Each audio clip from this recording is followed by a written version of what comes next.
नहमदुहु व नुसल्ली अला रसूलिहिल करीम अम्मा बाद फ़ाऊज़ु बिल्लाहि मिनश शैतानिर रजीम बिस्मिल्लाहिर रहमानिर रहीम। नाज़रीन इकराम, मैं जमशेद मल्ली हूँ और आज मैं आपके साथ 28वें पारे का ख़ुलासा शेयर करने की सआदत हासिल करूँगा। इस पारे में 9 मुकम्मल सूरतें हैं, इस लिहाज से ये वीडियो ज़रा लंबी हो जाएगी। पारे का आगाज़ सूरह मुजादला से होता है। सूरह की इब्तिदा अरब मुआशरे की एक जाहिलाना रस्म और उसके कुफारा के ज़िक्र से होती है। एक ख़तून के शोहर से उसके इर्तिकाब हो गया था, चुनाचे वो नबी करीम सल्लल्लाहु अलैहि वसल्लम से बहस कर रही थी कि मुझे इसका हल बताएं, मैं अपने शोहर को नहीं छोड़ सकती। इस वक्त तक इस बारे में कोई वाज़ेह हुक्म नाज़िल नहीं हुआ था। इसकी उनकी बार बार की इल्तिजा के जवाब में ये सूरह नाज़िल हुई। फरमाया कि अल्लाह ने उस औरत की बात सुन ली जो आपसे झगड़ा कर रही थी। ये भी वादे किया गया कि हदूद को नाफिज करना ईमान का तकाज़ा है। जो लोग अल्लाह और उसके रसूल की मुखालफत करते हैं वो पिछली कौमों की तरह ज़लील व ख्वार होंगे और रुस्वाकुन अज़ाब उनका मुंतज़र है। फरमाया कि अल्लाह के पास हर वो काम महफूज है जो लोग करके भूल गए हैं। रोज़े क़यामत ये सब अमाल लोगों के सामने रखे जाएंगे। अल्लाह का इल्म हर चीज़ पर मुहीत है, हत्ता कि अगर 2 लोग सरगोशी कर रहे हों तो उनका तीसरा अल्लाह होता है। कोई भी सरगोशी की जा रही हो वो उसे जान लेता है। क़यामत के रोज़ ये भी बताई जाएंगी यहूद और मुनाफिकीन मुसलमानों को तंग करने के लिए आपस में सरगोशियाँ किया करते थे और नबी करीम सल्लल्लाहु अलैहि वसल्लम की मजलिस में सलाम भी बगाड़ कर बुरे तरीके से करते थे। इसकी मजम्मत की गई। फिर उसी मुनासबत से मुसलमानों को गुनाह, नाफरमानी और रसूलुल्लाह सल्लल्लाहु अलैहि वसल्लम की नाफरमानी की साजिशें करने के लिए सरगोशियाँ करने से मना किया गया। कानाफूसी करना शैतान का काम है, अलबत्ता नेकी और तकवा के काम के लिए इजाज़त है। फिर मजलिस का एक अदब बताया गया कि जब मजलिस में बैठे हों तो दूसरों का भी ख्याल रखें, अल्लाह ताला कुशादगी पैदा कर देगा। चुनांचे मजलिस के आदाब का ख्याल रखना चाहिए। अगर किसी गलत जगह या रास्ता में बैठने की वजह से मुंतज़मीन की तरफ से उठने का कहा जाए तो बुरा नहीं मानना चाहिए। मज़ीद तंबीह की ये भी फरमा दिया कि दरजात का मयार ईमान और इल्म है, यानी किसी जगह बैठना या बड़ी कुर्सी मिलना बुलंद दर्जा की अलामत नहीं। मुनाफिकीन की मज़ीद बुरी आदत की मज़म्मत की गई और उन्हें अज़ाब की वईद सुनाई गई। फरमाया अल्लाह के सामने माल और औलाद कुछ काम नहीं देंगे। शैतान ने उनको अल्लाह का ज़िक्र भुला दिया है, वो उन पर मुसल्लत हो गया है। ऐसे ही लोग शैतान के साथी हैं। जो लोग अल्लाह और रसूल की मुखालफत करते हैं वो ज़लील तरीन लोग हैं। चुनाचे अल्लाह और रसूल के बाद अपनी अक्ली तावीलात पेश करना, गलत मतलब निकालना या उनको फरसूदा करार देना सब इंतहाई ख़तरनाक है, रब की नाराज़गी और ज़िल्लत का सबब है। आखिर में मुसलमानों को खुशखबरी सुनाई गई कि अल्लाह ने गलबा अपने और रसूल के लिए लिख दिया है। ईमान वाले वो हैं जो अल्लाह और रसूल की मुखालफत करने वालों से दोस्ती नहीं करते, ख्वाह वो उनके करीबी रिश्तेदार ही हों। ऐसे ही लोगों के दिलों में ईमान सबत हो गया है, उनकी मदद की गई है। यही अल्लाह का गिरोह है, उनके लिए रब की रज़ा और जन्नत की खुशखबरी है। यही गिरोह कामयाब है। अब सूरह حشر میں اللہ کی تسبیح کے ذکر سے آغاز ہوا کہ آسمانوں اور زمین میں ہر چیز اللہ کی تسبیح بیان کرتی ہے۔ مدینہ منورہ میں یہود کا ایک قبیلہ بنو نذیر تھا۔ انہوں نے ایک دفعہ نبی کریم صلی اللہ علیہ وسلم کو بلا کر دھوکے سے شہید کرنے کی کوشش کی۔ اس پر ان کو مدینہ سے جلا وطن کر دیا گیا تھا۔ اس سورہ میں اس واقعے میں مسلمانوں کی فتح اور یہودیوں کی ہزیمت کی طرف بھی اشارہ کیا گیا۔ مسلمانوں نے کئی روز ان کا محاصرہ کیے رکھا تھا، چنانچہ انہوں نے ہیبت زدہ ہو کر ہتھیار ڈال دیے تھے۔ فرمایا، اللہ اپنے مخالفوں کو سزا دینے میں بہت سخت ہے۔ ان کا بہت سا مال و اسباب بھی ان کے جانے کے سبب مسلمانوں کو ملا تھا۔ اس کے متعلق بھی اس سورہ میں احکام بیان ہوئے ہیں کہ جو مال بغیر لڑائی کے حاصل ہو وہ غنیمت کے احکام کے تحت نہیں آتا، بلکہ یہ مال فی کہلاتا ہے۔ اس کے احکام غنیمت سے مختلف ہیں۔ اس کی تقسیم رسول اللہ کا اختیار ہے۔ چنانچہ فرمایا، یہ مال اللہ، اس کے رسول، اہل بیت، یتیموں، مسکینوں اور مسافروں کی مدد کے لیے ہے۔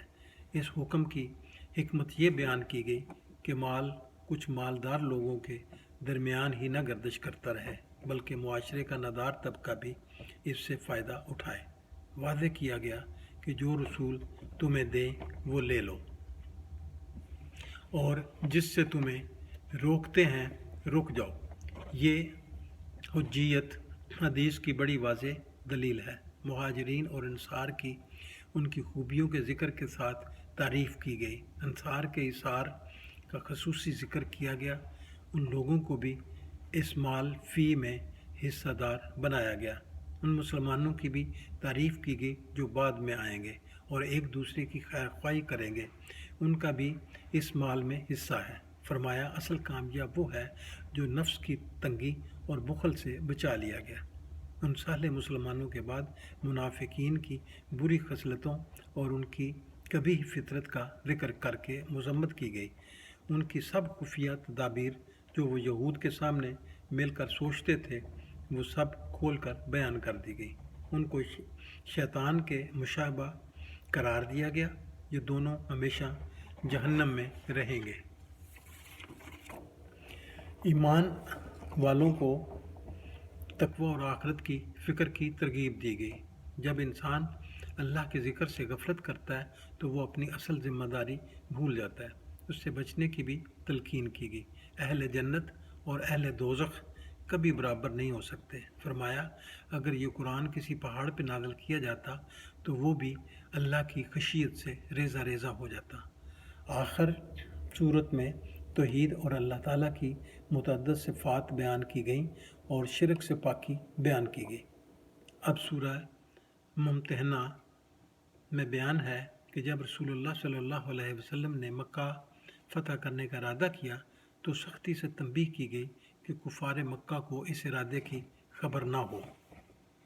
آپ نے اللہ تعالیٰ سے بھی اس چیز کی دعا کی کہ آپ چاہتے تھے کہ اچانک حملہ آور ہوا جائے۔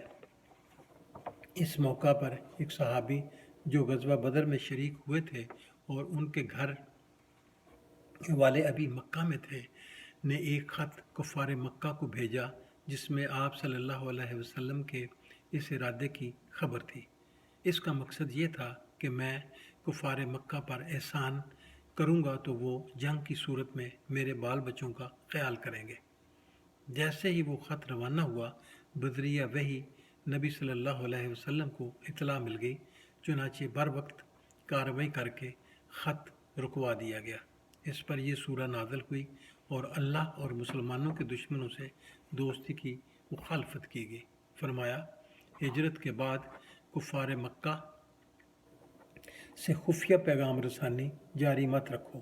وہ دین کے دشمن ہیں اور ہرگز تمہارے دوست نہیں بن سکتے۔ کافر پر اعتبار نہیں کرنا چاہیے، وہ اسلام سے زیادہ تمہارے زیادہ کافر بن جانے میں دلچسپی رکھتے ہیں۔ یہ بھی تنبیہ کی گئی کہ جن گھر والوں اور اولاد کی محبت میں یہ کام کیا ہے وہ قیامت کے دن کام نہیں آئیں گے۔ پھر ابراہیم علیہ السلام کی مثال بیان کی گئی کہ مسلمانوں کے لیے تو ان کی مثال ہے کہ کس طرح اللہ کی خاطر اپنے خاندان، ملک، گھر بار سب کو چھوڑ دیا تھا۔ جو لوگ مسلمانوں پر ظلم نہیں کرتے اور لڑائی نہیں کرتے، ان کے ساتھ عدل و انصاف اور بھلائی کرتے ہیں یا کرنے میں کوئی حرج نہیں، لیکن جو ظلم کر چکے ان سے خبردار رہنا چاہیے۔ صلح حدیبیہ کی ایک شک یہ تھی کہ اگر کوئی مسلمان ہو کر مدینہ جائے گا تو اسے واپس مکہ بھیج دیا جائے گا۔ یہاں اللہ تعالیٰ نے خواتین کو اس سے مستثنا قرار دے دیا۔ فرمایا اگر کوئی عورت مسلمان ہو کر آئے تو ان کے ایمان کی جانچ پڑتال کر کے مدینہ میں ہی روک لو، کفار کے پاس نہ بھیجو۔ اسلام لانے کے بعد کفار سے ان کے نکاح ختم ہو گئے، اس لیے واپسی کا جواز بھی ختم ہو گیا۔ ساتھ ہی واضح کر دیا مسلمان مرد بھی کافر عورتوں سے شادی نہیں کر سکتے۔ پھر کچھ احکام ایسے مرد و خواتین کے مہر کے بارے میں دیے گئے، کچھ اور امور بتائے کہ خواتین جب مسلمان ہوں تو ان امور پر ان سے بیعت کیا کرو۔ آخر میں پھر فرمایا کہ مغضوب لوگوں کو دوست نہ بناؤ۔ اس کے بعد سورہ صف ہے۔ اس سورہ کا آغاز بھی تسبیح سے ہوا کہ سب مخلوق اللہ کی تسبیح کرتی ہے۔ پھر فرمایا ایسی باتیں کیوں کہتے ہو جو کرتے نہیں۔ یہ بات خدا کو سخت ناپسند ہے، یعنی قول و فعل کا تضاد اللہ کے نزدیک سخت ناپسندیدہ ہے۔ حدیث کے مطابق ایسے خطیب جو لوگوں کو نیکی کا حکم دیتے ہیں اور خود نہیں کرتے، ان کے ہونٹ آگ کی کینچیوں سے کاٹے جائیں گے۔ اور بھی کئی احادیث میں ایسے لوگوں کے بارے میں وعید آئی ہے جن کے قول و فعل میں تضاد ہوگا، لہذا ہمیشہ اپنا قول اور عمل درست اور ایک جیسا رکھنا چاہیے اور وعدہ نبھانا چاہیے۔ پھر اللہ نے مجاہدین کی تعریف کی جو صف بستہ ہو کر اللہ کی راہ میں لڑتے ہیں، گویا سیسا پلائی ہوئی دیوار ہیں۔ وہ اللہ کو بہت محبوب ہیں، اس سے ان کی ثابت قدمی بھی ظاہر ہوتی ہے۔ موسیٰ علیہ السلام کا بھی ذکر کیا گیا۔ عیسیٰ علیہ السلام نے نبی کریم صلی اللہ علیہ وسلم کی آمد کے بارے میں جو خبر دی تھی اس کا ذکر ہوا۔ فرمایا سب سے بڑا ظالم وہ ہے جو اللہ پر جھوٹ باندھے۔ مومنوں کو تسلی دلائی گئی کہ کافر چاہتے ہیں کہ اپنے بے بنیاد پراپیگنڈا سے اسلام کے نور کو بجھا دیں، لیکن وہ کامیاب نہیں ہوں گے۔ لہذا اسلام اور مسلمانوں کے خلاف پراپیگنڈا کبھی بھی کامیاب نہیں ہوا، کیونکہ اللہ نے اس دین کے غلبہ کا ذمہ لیا ہے۔ فرمایا یہ نبی ہدایت اور دین حق کے ساتھ آئے ہیں تاکہ یہ دین سب ادیان پر غالب آ جائے۔ آگ سے نجات دینے والی تجارت بتائی کہ ایمان اور جان اور مال سے جہاد کا راستہ اپناؤ، گناہ معاف کر دیے جائیں گے اور جنت میں داخل کر دیا جائے گا۔ اس کے علاوہ اللہ کی مدد اور فتح بھی نصیب ہوگی۔ آخر سورہ میں پھر عیسیٰ علیہ السلام اور ان کے ساتھیوں کا ذکر کر کے ترغیب دلائی گئی کہ دین کے مددگار بن جاؤ۔ اس کے بعد سورہ جمعہ ہے۔ اس سورہ کا آغاز بھی اللہ کی تسبیح اور صفات کے ساتھ کے ذکر سے ہوا۔ پھر نبی کریم صلی اللہ علیہ وسلم کی بعثت کا ذکر کیا گیا اور آپ کے وظائف بیان کیے گئے۔ آیت کے مطابق تلاوت آیات، تزکیہ اور کتاب و حکمت کی تعلیم، یہ چار بنیادی ذمہ داریاں نبی کریم صلی اللہ علیہ وسلم کو دی گئی تھیں اور یہی دین کی تعلیم کا بنیادی ڈھانچہ ہے۔ نیز واضح کیا گیا کہ آپ صلی اللہ علیہ وسلم امیوں یعنی عربوں کی طرف بھیجے گئے اور ان لوگوں کی طرف بھی آپ کو بھیجا گیا جو بعد میں آئیں گے۔ इस आयत से आपके तमाम आलम की तरफ मबूस होना वादे हुआ। ये ईमान, कुरान और उसकी तालीम अल्लाह का फ़ज़ल है। अल्लाह जिसे चाहता है अपने फ़ज़ल से नवाजता है। अहले किताब की मिसाल देकर समझाया गया कि जो किताब को हासिल करके इसको समझते और अमल नहीं करते, उनकी मिसाल गधे की तरह है जिस पर किताबों का बोझ लाद दिया गया हो। चुनांचे सिर्फ ज़ुबान से पढ़ने और अमल न करने वालों की मज़म्मत की गई है। अहले कुरान और हामिले कुरान असल में वही है जो अमल करें। जुमा के दिन का ख़ास हुक्म दिया गया कि जब जुमा की अज़ान हो जाए तो ख़रीद व फ़रोख्त और सब काम तर्क करके नमाज का एहतमाम करो। नमाज से फ़ारिग होकर दोबारा अपने काम और रोज़ी कमाने में मशगूल हो जाओ। इसमें कोई कबाहत नहीं। इस सब के साथ कसरत से अल्लाह का ज़िक्र करने का हुक्म है। जो कुछ अल्लाह के पास है वो बेहतर है। अल्लाह सबसे बेहतर रिज़्क़ देने वाला है। इसके बाद सूरह मुनाफिकून है। इस सूरह में तफसील से मुनाफिकीन के अक़वाल और उनके झूठ का ज़िक्र किया गया। फरमाया, अल्लाह गवाही देता है कि मुनाफिक झूठे हैं। ये बहुत खुशनुमा बातें करते हैं लेकिन उनका कोई फ़ायदा नहीं होता। यानी सिर्फ बातें हैं, अमल कुछ नहीं। इज़्ज़त तो दरअसल अल्लाह, रसूल और मोमिनीन के लिए है। माल और औलाद अल्लाह के ज़िक्र से रोकने का सबब नहीं बननी चाहिए। मौत से पहले की सदका की तरगीब दी गई। जब मौत आ जाएगी तो किसी को भी मोहलत नहीं मिलेगी। एक गज़वा से वापसी पर मुनाफिकीन ने नबी करीम सल्लल्लाहु अलैहि वसल्लम के बारे में कुछ नामुनासिब बातें की थी और बाद में मुकर गए थे। इसको इस सूरह में खोल कर बयान कर दिया गया और मज़म्मत की गई। इसके बाद सूरह तगाबन है। अल्लाह की मलूकियत, हमद और तस्बीह से इब्तिदा हुई। अल्लाह ही ने सब को पैदा किया और बहुत खूबसूरत बनाया। फिर कोई काफिर हो गया और कोई मोमिन। आसमान और ज़मीन मसले से पैदा किए गए। अल्लाह ज़ाहिर व बातिन हत्ता के दिलों के राज भी जानता है। वो बेनियाज और काबिल तारीफ़ है। पिछली कौमों की तकज़ीब और उनके अंजाम से इबरत दिलाई गई। नबी करीम सल्लल्लाहु अलैहि वसल्लम को हुक्म दिया गया कि रब की कसम खाकर फरमा दें कि तुम्हें ज़रूर उठाया जाएगा और जो कुछ दुनिया में किया इस सब की ज़रूर खबर दी जाएगी। लिहाजा अल्लाह, रसूल और कुरान पर ईमान लाओ। क़यामत का दिन हार जीत का दिन होगा। मोमिन के लिए जन्नत की खुशखबरी और काफिर के लिए आग की वईद है। वादे कर दिया कि जो भी मुसीबत आती है अल्लाह के इज़्न से आती है। जो ईमान लाता है अल्लाह उसके दिल को हदायत बख्शता है। अल्लाह और उसके रसूल की अताअत का हुक्म दिया गया। फिर फरमाया, तुम्हारी औलाद और ज़ौज में से बाज़ तुम्हारे दुश्मन हैं, यानी आखिरत के नुकसान का सबब बन जाते हैं। माल और औलाद आजमाइश है। जितना हो सके अल्लाह से डरो, उसकी अताअत करो और उसके रास्ते में खर्च करो। जो अल्लाह को कर्ज़ हसना देगा उसको बड़ा अजर मिलेगा। जो हिरस और दिल की तंगी से बच गया वही कामयाब है। इसके बाद सूरह तलाक है। इस सूरह में तफसील से तलाक के अहकाम ज़िक्र किए गए। नीस दरमियान में जगह जगह तकवा के फ़वाइद भी बयान किए गए। फरमाया, जो अल्लाह से डरता है अल्लाह उसके लिए मुश्किलात से निकलने का रास्ता पैदा कर देता है। साबित हुआ मुश्किलात से निकलने का रास्ता तकवा है।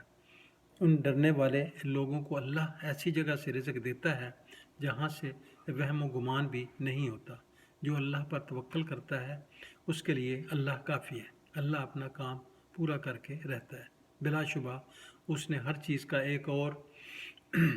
एक अंदाज़ा मुकर्रर कर रखा है। लिहाजा समझ लेना चाहिए कि हर चीज़ का एक वक़्त मुकर्रर है। तकवा का एक और फ़ायदा ये बयान किया गया कि अल्लाह ताला से डरने वाले के काम में आसानी पैदा कर दी जाती है और उसकी परेशानियां दूर करके अजर अज़ीम दिया जाता है।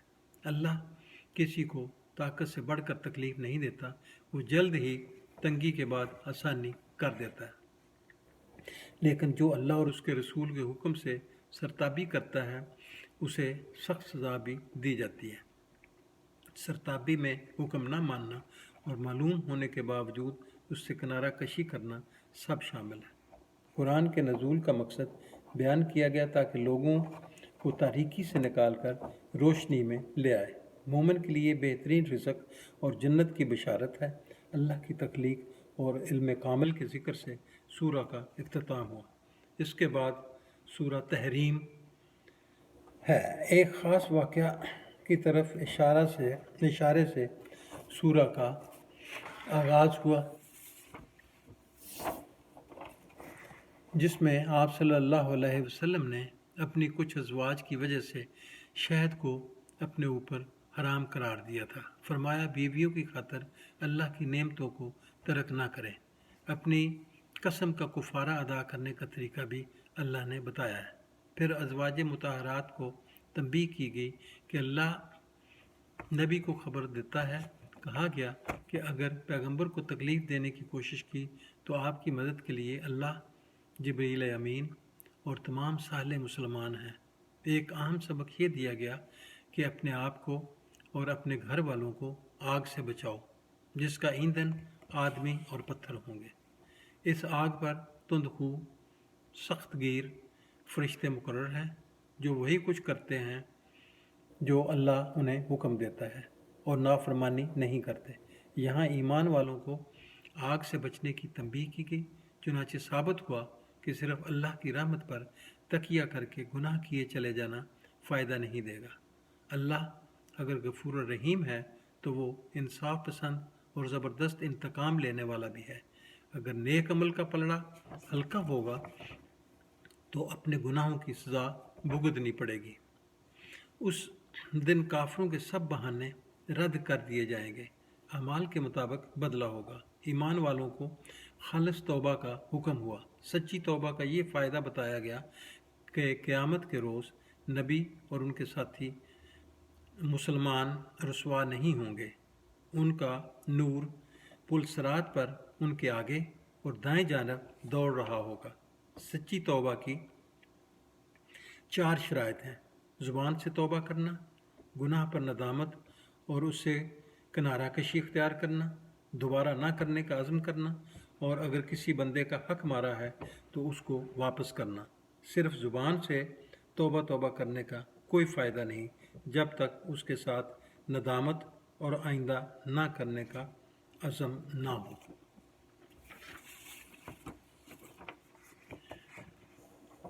कुफ़ार और मुनाफिकीन से जहाद का हुक्म हुआ। फरमाया, उनकी पनाहगाह जहन्नम है।